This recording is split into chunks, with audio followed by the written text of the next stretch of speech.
नमस्कार, आप देख रहे हैं भारत 19 एक्सप्रेस में आपके साथ कोमल मिश्रा। समय हो चुका है देश विदेश की बड़ी खबरों का। शुरुआत करते हैं इस वक्त की सबसे बड़ी खबर के साथ। मुख्यमंत्री योगी आदित्यनाथ ने सपा, बसपा और कांग्रेस पर हमला बोलते हुए कहा कि ये दल अयोध्या में राम मंदिर और काशी विश्वनाथ धाम के निर्माण में बड़ी बाधा थे। एक दिशा में जब हम सोचते हैं, एक साथ चलते हैं, एक साथ आगे बढ़ते हैं, दुनिया की कोई ताकत आपकी प्रवाह को रोक नहीं सकती, आपके आगे बढ़ने के क्रम को बाधित नहीं कर सकती। और उसीलिए हम लोग आज आपके बीच आए हैं कहने के लिए, अयोध्या में राम मंदिर बन गया, काशी में काशी विश्वनाथ धाम बन गया। क्या ये काम सपा, बसपा और कांग्रेस के लोग कर पाते? ये लोग तो बाधा थे इसमें, और बाधा थे, इसलिए इस बाधा को अभी पश्चिमी बंगाल की जनता ने भी उखाड़ फेंक दिया है, हमेशा के लिए उखाड़ फेंक दिया है। बड़ी खबर कोलकाता से। आपको बता दें, कोलकाता पुलिस के पूर्व डीसीपी शांतनु सिन्हा को मनी लॉन्ड्रिंग और जबरन वसूली के सिंडिकेट से जुड़े आरोपों में गिरफ्तार कर लिया गया है। वर्तमान में उन्हें विशेष ईडी अदालत में पेश किया गया है, जहां से आगे की पूछताछ के लिए जांच एजेंसी की हिरासत में भेजा जाएगा। बड़ी खबर कानपुर से। आपको बता दें, समाजवादी पार्टी के विधायक अमिताभ वाजपेयी ने स्कूल निर्माण का टेंडर शुदा काम रोके जाने के विरोध में एडीएम को ज्ञापन सौंपकर अपना संकल्प घोषित किया है। विधायक ने इस कार्यवाही को विशेष अधिकार का हनन बताते हुए प्रण लिया है कि जब तक स्कूल का निर्माण कार्य शुरू नहीं होता तब तक वह ना तो कुर्ता धारण करेंगे और ना ही पैरों में चप्पल पहनेंगे। एडीएम सिटी के माध्यम से माननीय राज्यपाल महोदय को अपनी सारी बातें लिखी, कैसे दूसरी एनओसी जारी हुई, कैसे बगैर एस्टीमेट टेंडर पास हुए कोई शिलान्यास करने को कह रहा है। हालांकि मेरी उसमें कोई आपत्ति नहीं है, मुझे कोई दिक्कत नहीं है, पर कैसे एक टेंडर शुदा काम पे एक जनप्रतिनिधि को उसके ही विधानसभा में उसकी ही विधायक निधि से काम करने से रोका गया, विधानसभा के विशेष अधिकारों का हनन किया गया, अलोकतांत्रिक तरीके से हमको रोका गया, मेरे पूर्व घोषित कार्यक्रम को रोका गया। हवन रोकना तो दैत्यों, असुरों, राक्षसों का काम है, ये क्यों किया गया? इसको लेके हमने ज्ञापन सौंपा है। दोषियों पर कार्रवाई की मांग करिए, निष्पक्ष जांच की मांग करिए। ये तो संदेश वाहक है, पहुंचा सकते हैं, कर तो सकते नहीं, करना तो सरकार को है, ज्यादा हमको उम्मीद नहीं। इसलिए मैंने हठयोग किया है, जब तक स्कूल का निर्माण शुरू नहीं होगा तब तक ना मैं कुर्ता धारण करूंगा, ना पैरों में जूता चप्पल धारण करूंगा, नंगे बदन और नंगे पैरों। बड़ी खबर नई दिल्ली से। आपको बता दें, शिक्षा मंत्री धर्मेंद्र प्रधान ने बड़ी घोषणा करते हुए कहा कि पेपर लीक रोकने के लिए अगले साल से नीट की परीक्षा ओएमआर के बजाय कंप्यूटर आधारित मोड में होगी। सीबीआई गहरा तक जाएगी, किसी को इस बार बख्शा नहीं जाएगा। पिछले बार भी बख्शा नहीं गया था, लेकिन इस बार भी ये मैंने कहा ना, इसकी राधाकृष्ण कमेटी को पूरा लागू करने के बावजूद भी ये घटना हुई है। सीबीआई, आपने देखा होगा, आप लोग ही छपाते हो, सीबीआई ने तुरंत कार्रवाई किया है, सीबीआई इसको तह तक जाएगी। मैं और एक विषय, जो मेन विषय में कहना था, अगले साल से परीक्षा, इसकी जो मूल जड़ है ओएमआर, अगले साल से नीट की परीक्षा कंप्यूटर बेस्ड टेस्ट से होगी। बड़ी खबर हमीरपुर से। आपको बता दें, पीएम के खिलाफ टिप्पणी के विरोध प्रदर्शन के दौरान नया विवाद खड़ा हो गया है। भाजपा चेयरमैन कुलदीप निषाद द्वारा मीडिया में सांसद के खिलाफ कथित तौर पर लात जूतों से पिटाई जैसे बड़े बयान देने पर सपा भड़क गई है। इस बयान के विरोध में सपा विधानसभा अध्यक्ष गोकुल राजपूत के नेतृत्व में कार्यकर्ताओं ने मुस्कुरा थाना पहुंचकर चेयरमैन के खिलाफ कार्यवाही के लिए तहरीर दी है। बड़ी खबर अयोध्या से। आपको बता दें, अयोध्या नगर निगम के महापौर और अधिकारी अब ऊर्जा बचत के लिए हर सोमवार को केवल पब्लिक ट्रांसपोर्ट या कारपूलिंग से ही दफ्तर आएंगे। पर्यावरण संरक्षण की इस पहल के तहत महापौर की एक्सकोर्ट गाड़ी भी बंद कर दी गई है। अयोध्या नगर निगम ने कल माननीय महापौर जी के साथ ये निर्णय लिया है कि हमारे डोर टू डोर कलेक्शन में जो भी वाहन लगे हैं, उसमें ज़्यादातर वाहन इलेक्ट्रिक व्हीकल ही चले, डीजल व्हीकल की निगरानी रखी जाए। उसके लिए हमने अपने नगर आयुक्त को नामित किया है कि वो इस पर सघन मॉनिटरिंग करें कि गाड़ियों में कितना तेल यूज हो रहा है, ताकि हम लोग ईंधन पे एकदम प्रभावी नियंत्रण रख सकें। इसके अतिरिक्त जो भी हमारे इलेक्ट्रिक व्हीकल है उनको फुल कैपेसिटी पे हम लोग किस तरह से यूज कर सकें, वो भी निर्णय हमारे द्वारा लिया गया है। साथ ही जो इलेक्ट्रिक बसें जो हमारी चलती हैं अयोध्या शहर में, उसके साथ भी एआरएम के साथ हमारी बैठक हुई है जो हमारी बसें खराब हैं, उनको 7 बसें खराब हैं, उनको भी सही करने के लिए भेजा गया है। इलेक्ट्रिक चार्जिंग पॉइंट हमारे 2 गन खराब थी, 2 पॉइंट खराब थे, 4 गन खराब थी, तो उनको भी अभी इस महीने के अंत के पहले ही हम लोग सही कराने के लिए टीमें हमारी लगी हुई हैं, ताकि हमारी 25 बसें पूरी फुल कैपेसिटी में शहर में चले, ताकि पब्लिक ट्रांसपोर्ट को बढ़ावा मिले। और इसके अतिरिक्त जितने भी सरकारी अधिकारी कर्मचारी हैं, सबसे कहा गया है कि वो लोग पब्लिक ट्रांसपोर्ट का प्रयोग करते हुए, कारपूलिंग का प्रयोग करते हुए ऑफिस आएँ। और माननीय महापौर जी के आह्वान पर सोमवार का दिन सभी के लिए कहा गया है कि सभी हमारे माननीय पार्षदगण भी पब्लिक ट्रांसपोर्ट से ही निगम में आएंगे। एक प्रयास है ताकि हम लोग अपने ऊर्जा की जरूरतें हैं उनको ज़्यादातर नवीकरण ऊर्जा के स्रोतों से पूरा करें, और जो हमारे पेट्रोलियम प्रोडक्ट्स पे जो निर्भरता है उसमें हम लोग कम कर सकें, और हर आम जनमानस से भी आह्वान है कि अपना छोटा छोटा योगदान। अपील के मद्देनजर रखते हुए और जिस तरह से इस समय वैश्विक संकट खड़ा हुआ है, उसके दृष्टिकोण से हम लोगों ने, नगर निगम ने अपने ऊर्जा संसाधनों के व्यय पे कल बहुत से निर्णय लिए थे। उसी क्रम में आज हम लोगों ने ये निर्णय लिया है कि हमारे काफिले में चलने वाला हमारा सुरक्षा स्क्वाड जो हमारे साथ चलता था, उसको हम नगर निगम को वापस कर रहे हैं। जब यह संकट का समाधान हो जाएगा तब हम फिर से स्क्वाड का प्रयोग करेंगे। तब तक हमें जो सरकारी गाड़ी एक निर्धारित है हमारे लिए, अभी तक हम 2 हमारे पास थी, एक उसको छोड़ के एक हमारी जो सरकारी गाड़ी निर्धारित है उससे हम चलने का हमने फैसला किया है। यह आपके बीच हम लोग साझा करना चाहते थे ताकि ज़्यादा से ज़्यादा लोगों के बीच में बात पहुँचे। इसी क्रम में नगर आयुक्त साहब ने भी कोई निर्णय लिया है, नगर आयुक्त साहब भी बताएंगे। अयोध्या में सरयू तट स्थित अंतर्राष्ट्रीय रामकथा संग्रहालय अब युवाओं के लिए श्री राम और रामायण पर आधारित शोध का प्रमुख केंद्र बनेगा, जहां श्री राम जन्मभूमि तीर्थ क्षेत्र ट्रस्ट द्वारा शोधार्थियों को सभी आधुनिक सुविधाएं मुहैया कराई जाएंगी। जय श्री राम। अब आपने शब्द प्रयोग किया युवा।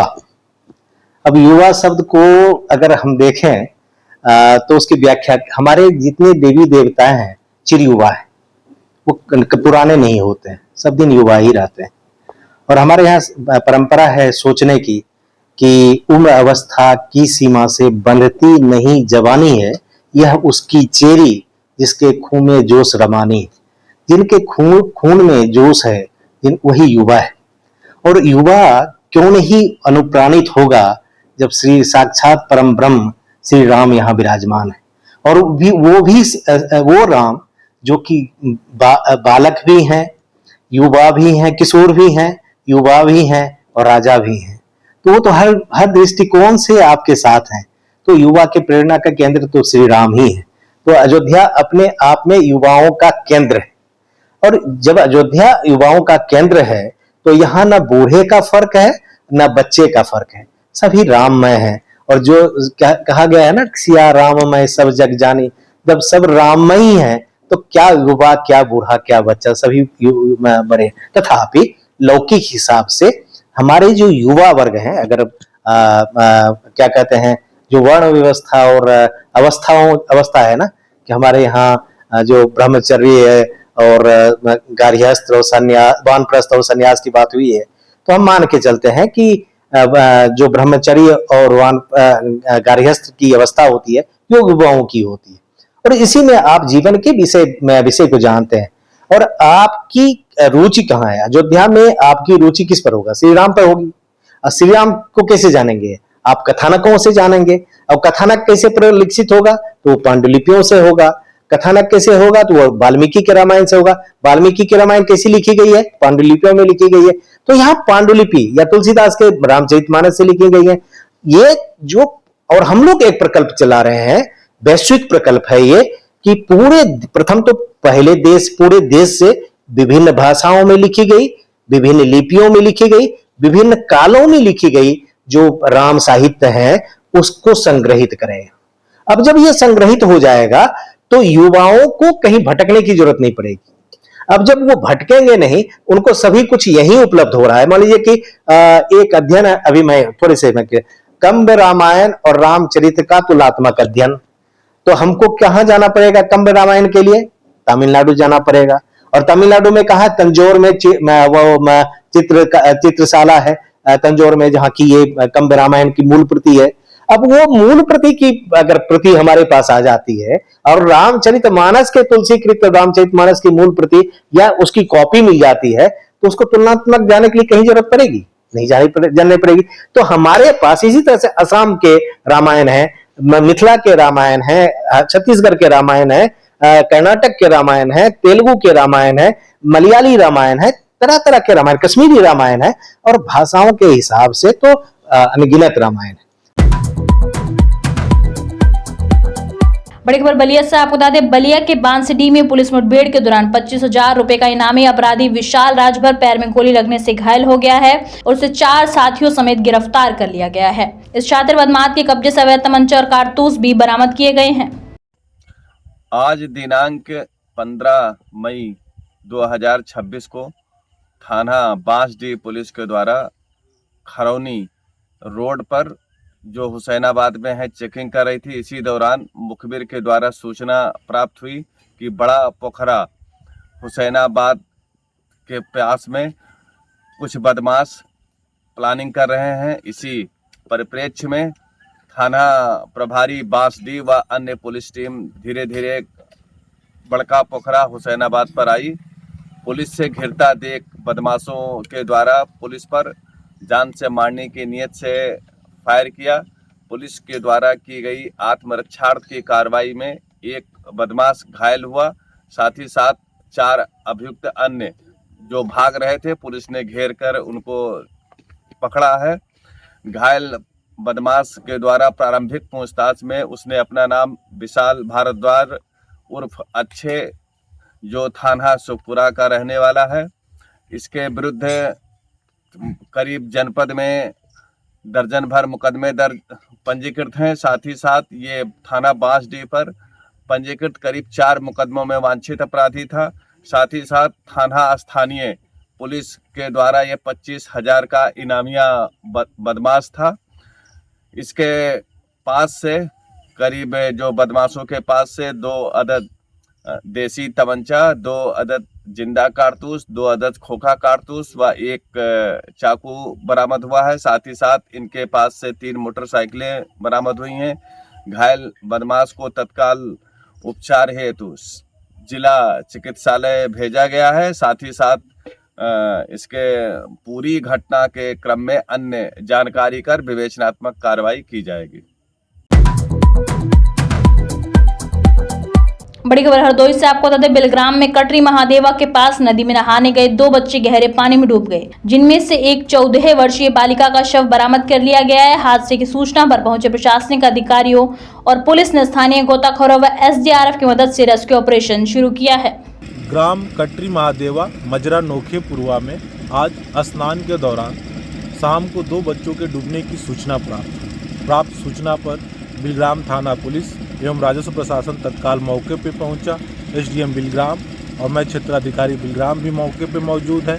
स्थानीय गोताखोरों के माध्यम से सर्च ऑपरेशन चलाया जा रहा है। 2 बच्चों में से एक बच्ची जिसकी उम्र 14 वर्ष थी उसे बरामद किया गया है। उसे तत्काल अस्पताल ले जाया गया, जहां डॉक्टरों द्वारा उसे मृत घोषित कर दिया गया है। एक बच्चे के अन्य डूबने की भी सूचना है, जिसके लिए सर्च ऑपरेशन चलाया जा रहा है। SDRF को भी बुलाया जा रहा है। तब इस प्रकरण में अन्य अग्रेतर आवश्यक वैधानिक कार्रवाई सुनिश्चित की जा रही है। सोनभद्र की चौबन पुलिस ने करगरा मोड़ के पास चेकिंग के दौरान टाटा माजा कार से 52 किलो 200 ग्राम अवैध गांजा बरामद कर श्रावस्ती निवास अंतर्जातीय तस्कर प्रदीप गौतम को गिरफ्तार किया है। उड़ीसा से श्रावस्ती ले जाई रही इस खेप के साथ पुलिस ने कार, नकदी और मोबाइल भी जब्त किया है। फिलहाल आज की बड़ी खबरों में इतना ही। देखते रहिए भारत 19 एक्सप्रेस। देश की हर खबर सबसे पहले